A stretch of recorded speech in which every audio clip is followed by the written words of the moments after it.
right, my dear BIBLEin365 brothers and sisters, we are now embarking upon 2 Thessalonians, and this may be one of the shortest summary videos that I've done for you because there's only one real point to get to when it comes to 2 Thessalonians, and that is the fact that this book gives us further teaching on the subject of the time of the tribulation, of the rapture, and everything in between. And this is a great book for that. Now, I will say this, when you get into chapter 1 and when you get into chapter 2, you are going to get a very well-articulated expansion upon the things that the Apostle Paul had taught the Thessalonian church, not only in his first letter to the Thessalonians, but when they were actually together. And so this is a really good stuff, and it is important that we hone in on it. Now, there is an aspect of 2 Thessalonians chapter 2 that I want to focus in on because oftentimes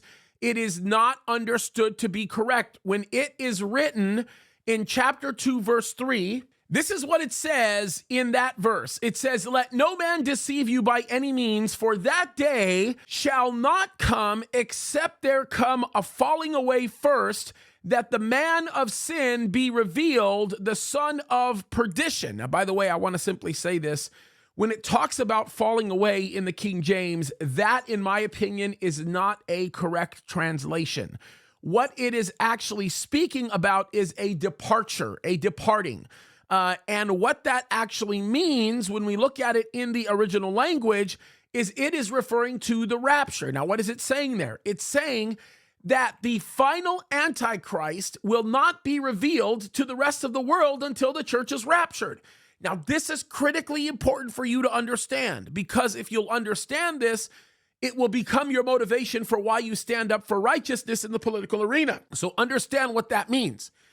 That means, because he gives us a reason for this, he says that the reason why the final Antichrist will not show up until we are raptured is because we, the church, he says this later on in 2 Thessalonians, he says, we, the church, are the preserving influence. Those of us that are filled with the Spirit of God, we are the preserving influence. We are the gatekeepers that keeps unrighteousness out of the picture. And it's unique and important to know this, because if you don't understand this principle, you're going to have a hard time understanding things like Revelation, when we go through the description of governments in Revelation chapter 6, and we go over the first 4 seals, or any of those other type of things. And I think what's really important and what's really critical to know and to understand and to realize is it is all intertwined, and God has a call for us as the church in these last days. And the responsibility that we have is to be the gatekeepers, right?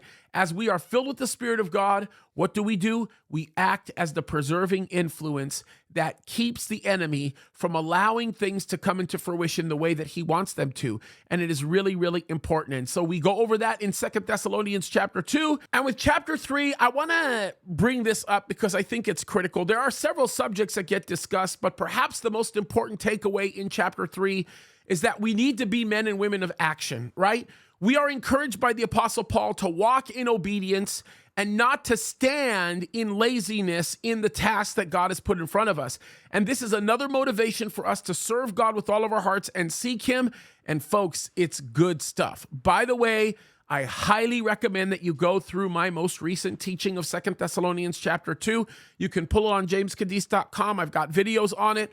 Lots of videos on 2 Thessalonians 2, verse 3. It's a lot of material that's there, but great for your expansion of knowledge, especially as it relates to your knowledge of end times Bible prophecy. There's a lot of good stuff there. And again, don't forget, you can get more teaching on this at jamescadiz.com.